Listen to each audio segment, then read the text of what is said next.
Greetings, my fellow adventurers. Welcome to the Tea Weasel, where today we will be looking at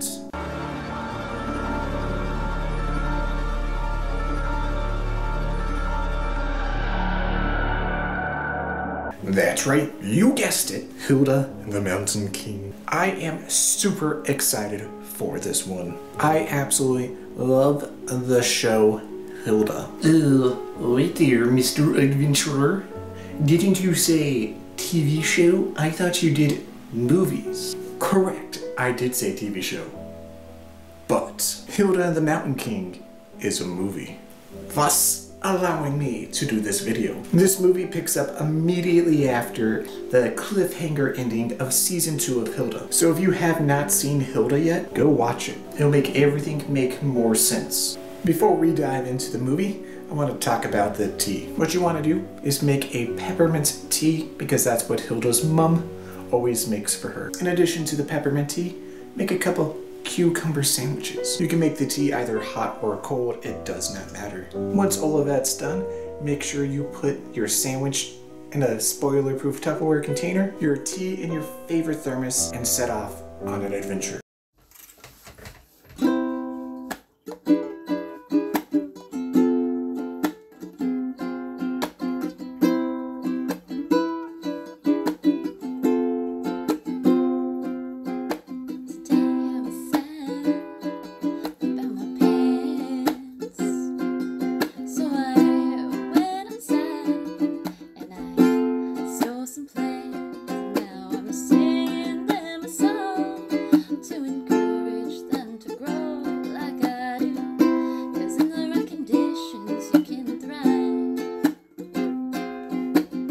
Alright, dearie, are you ready? I'm ready! Separated from the ones that I love. I'm not on the soil that was planted. So no one hits us. I'm so glad these sakura blossoms are blooming during fall to match our fall color pattern. It is totally not spring. What did you say, dearie?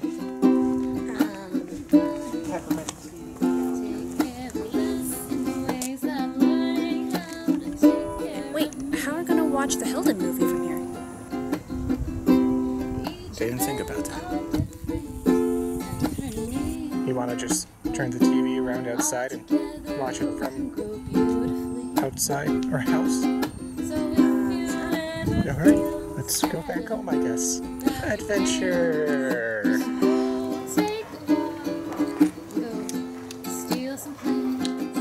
This sucks. Cheese good. There's a sandwich. Pretty good.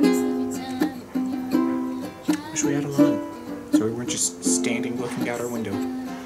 Yeah. Let's talk about this movie.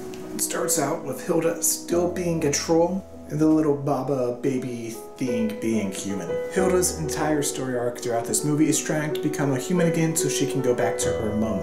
During this, she discovers a giant troll hidden behind a bunch of bells. It's explained in the show that trolls do not like the ringing of bells. And the movie actually kind of dives into why. I was going home.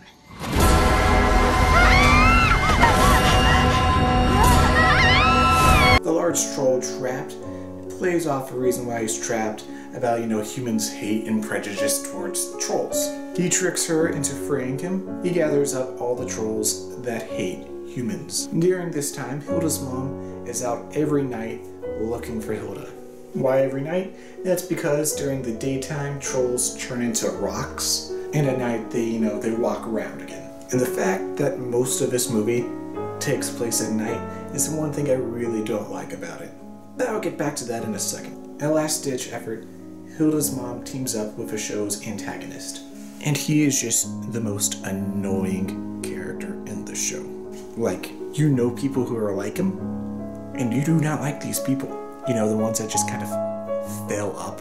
That despite being the worst, everything goes well for them. And it's not in particular you wish they would die, you just wish they would go away forever. But in the end, he learns a lesson and listens to others. This weird red eye thing gives people visions of things to come that from a storytelling perspective is pretty easy to read. And because of that, Hilda is actually able to save the day. Right before the attack on Trollberg, where Hilda and her friends live, Hilda gets turned back into a human. Mom! The day is saved, and it's a pretty great movie.